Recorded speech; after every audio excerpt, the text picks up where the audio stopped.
માનો મારું એક સપનું છે કે આ ટાવરની ટોચ ઉપર બેહીને હું ફોટો પડાવી દાડો. લે ઉપર બેન પડાયો ફોટો. જય શ્રી કૃષ્ણ સર. ગુરુદેવ આવ્યો લબાડ. બેસ. તે બે જ ન મસા થોડી થયા છે તમારે જેમ.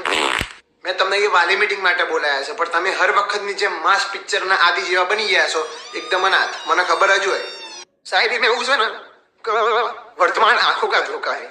भूत सीखने का मौका है. और मेरे पास ये पिछवाड़े में घुसाने का मौका है. નમસ્તે સર. નમસ્તે બમસ્તે જો બધું ઘોડામાં તમારો છોકરો મારી છોકરીને મેસેજ કરે છે પ્રેમથી ન કહી દેજો બધું બંધ કરી નાખ. બેટા ભગત આજ પછી છોકરીને સિંગલ મેસેજ ના થવો જોઈએ. સાહેબને નહીં ગમતું જોયું ને ડાયરેક્ટ ફોન કરી દેજે. ઓકે પપ્પા. अब એવો સનમ તેરી કસમના અંદર વાત પૂરેપૂરી બંધ થઈ જવી જોવો નતા હાર્યું જતું રહેશે અડધું અંદર. અરે સર છોકરું જવા નહીં કરે જવા દો ને. ત્રણ જણાના મોક ટેસ્ટના માર્ક્સ જુઓ. ભગત 17 માર્ક્સ. અરે વાહ સારા લાવ્યો 20 માંથી. 100 માર્ક્સ માંથી લીલીઓ 15 માર્ક્સ. ના હોય મેં ખુદ ચેક કર્યું છે 2 વાર. હું સાસ એમ કહું છું 12 માર્ક્સ સુધી લખ્યું છે મેં. રોણો 16 માર્ક્સ. ઓડીલું તમને ચોખ્ખું કહી દઉં હું આ લોકોને નહીં ભણાવી શકું. Congratulation sir on your retirement. તારી ભણાવ્યા બધા. We will miss you sir.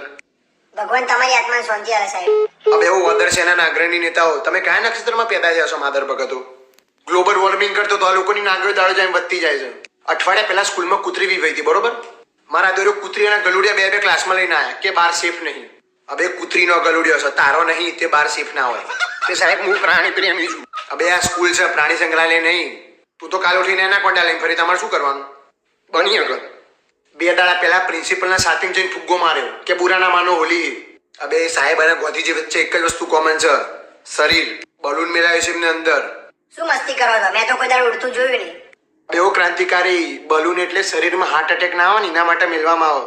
અને અમની ગેમો તો જોઈએ પૂરી નહીં થતી જ્યાં બધા સપટ લેતા હોય ને ત્યાં જેવી પેલી લાઈન આવે ને કે ભારત મારો દેશ છે ને બધા ભારતીયો મારા ભાઈ બહેન છે એવા જ પાછળથી 3 જણા બૂમો પાડશે કે બધા બૂનો બનાવશો તો મમેરો પણ તમારો બાપ ભરશે. ઉર્મિળા મેડમે લેક્ચરમાં એવું પૂછ્યું હતું કે પહેલાના જમાનામાં લેટેસ્ટ ટેકનોલોજી નથી લેટેસ્ટ દવાખાનો નહોતો તો પ્રેગ્નેન્ટ વુમનની ડિલિવરી કેવી રીતે થતી હતી? તો આ ફકીરો શું કહેશે ખબર છે કે શેકણી તોડ આવતા હતા અને જેવી શેક આવે ને એવું સુકરું ટપી પડીને બહાર.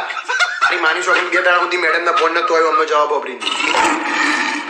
હજુ તો કશું નહીં 2 દાડા પહેલા હું કેન્ટીનમાં જઉં છું ત્યાં મને ખબર પડે છે કે આ લોકોએ મારા નામનું તો આગળ નોમું ચાલુ કરાવ્યું છે અને 5000 નોમું થયું છે.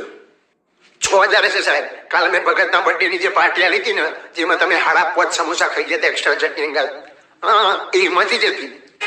બરોબર છે.